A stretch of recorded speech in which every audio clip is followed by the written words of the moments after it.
This is the new Lenovo ThinkPad X1 Extreme Gen 5. This is a pretty high-end model with a 4K display, but just in general, so you know, it's a 16-inch device. It comes in a number of different configurations, just like you would expect from any ThinkPad, from 165 Hz, 500 nit displays at 1600p, all the way up to this 4K model, 60 Hz, 600 nits. And they come with touch displays or just regular matte finishes. You can get them glossy, that'd be the touch model, or matte like the one that I have here in non-touch. The CPU is Intel's 12th gen Alder Lake processors. You can go all the way up to an i9-12900H. And the video cards range from a 3050 Ti all the way up to a 3080 Ti. However, this is not a gaming laptop necessarily. I mean, it can definitely do some gaming, but because it's not an actual gaming laptop, it's like a lot thinner than you'd find in other Lenovo gaming laptops. It's not as well cooled. So you're not going to be able to sustain heavy wattage, 130, 140 watts or more in a laptop like this. And the max TGP is 90 watts on the 3050 and I think 110 watts on the 3080 Ti.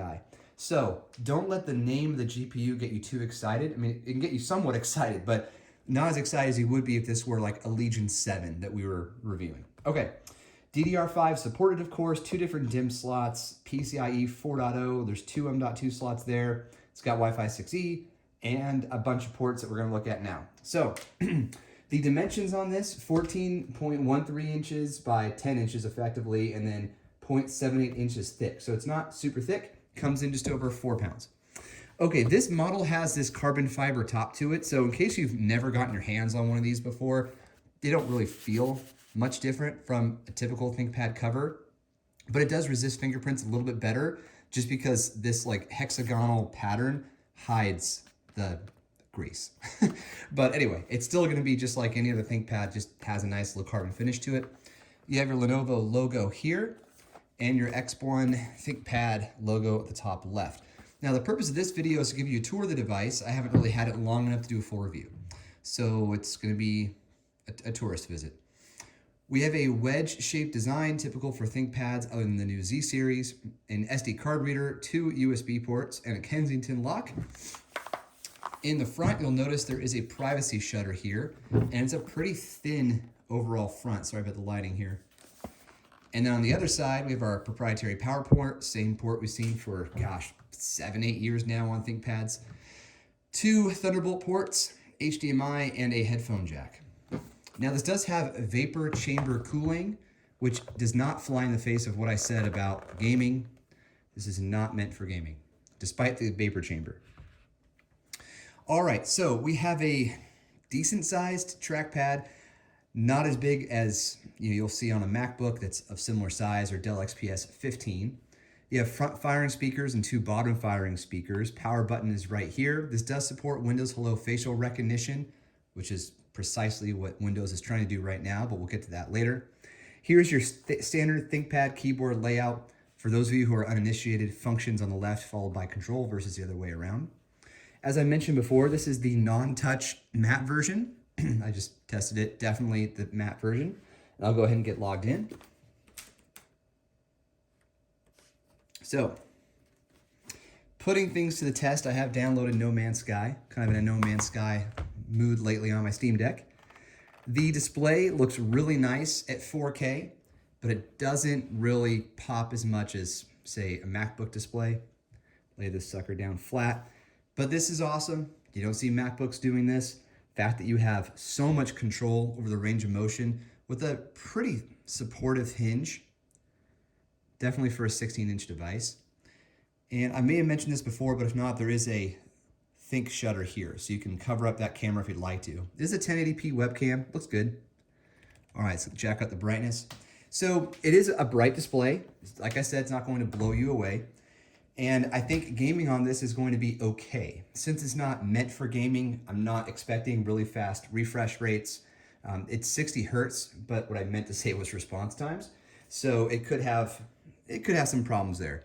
There is a fully backlit keyboard, and I mentioned the firing speakers, yes. Okay, so this is expensive, but it's a ThinkPad. So there's a couple things to note with the ThinkPad. Number one, They're priced high because, well, for a number of different reasons that I probably don't understand. But primarily for me, look, this thing's military standard, meets these specifications that Lenovo's come up with. So like drop protection, spill protection, shock protection, high density, air situations. It's incredible what these things can withstand, and they tend to last a long time. That's part of the reason there's such a vibrant community of ThinkPad lovers. The other thing you need to know is that they're going to go on sale, and they're going to go on sale often. They're going to go on big sales. You're going to see 30%, 45%, sometimes more depending on the situation, like age, for example. And you can get a really good price on a ThinkPad. Still going to be more, even after all those discounts, than your typical consumer laptop, but this is made for professionals. It's going to last, and they have amazing keyboards. You probably already know that because that's been highlighted pretty well. So starting price on the Gen 5 is $2,050 just to get started with an i5.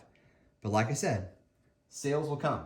And these things are, it's hard to say they're worth their money because it depends on what you do. But for me, I think they're awesome. So this particular model that I'll be reviewing in full here in the next few weeks has a i7-12700H, 16 gigs of RAM. And this one has the 3070, I believe. Let's find out. Go into NVIDIA.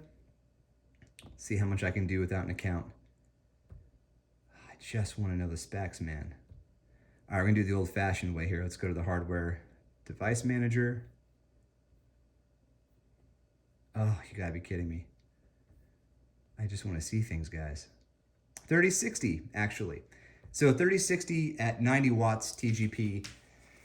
It'll be okay. It'll be okay. But when I do the final review, I'll talk about gaming a little bit more at that time. So here's what I'd like you guys to do, please. If you have particular aspects of this laptop that you'd like reviewed, please put them in the comments. Somebody's already commented on a different video that when I eventually do this, they want to hear about battery life. So I'll definitely do a battery life test. I'm not expecting a lot here. It's a big machine, so it should have a big battery in it, but these 12th gen processors are just inefficient. So yeah, that's what we've got so far. If you have questions, do let me know, and look forward to seeing you again. Cheers.